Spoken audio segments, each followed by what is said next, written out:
அச்சங்கோவில் அரசன் என்போம்,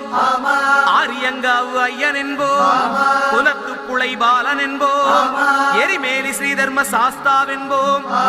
சொரிமுத்து ஐயனார் அப்பன் என்போம், ஜோதிச ரூபன் என்போம், மகர்ஷி மர்தன் என்போம், மணிகண்ட சுவாமி என்போம், சுகுண விலாசன் என்போம், சுந்தர ரூபன் என்போம், ஜாதி மத பேதமில்லா கடவுளாம்,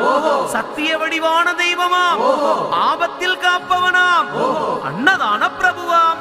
உலகத்தின் முப்பற்ற தெய்வமாம், சோதனைகள் செய்வானாம் ஆனா கைவிட மாட்டானாம். அப்படிப்பட்ட சாமி ரொம்ப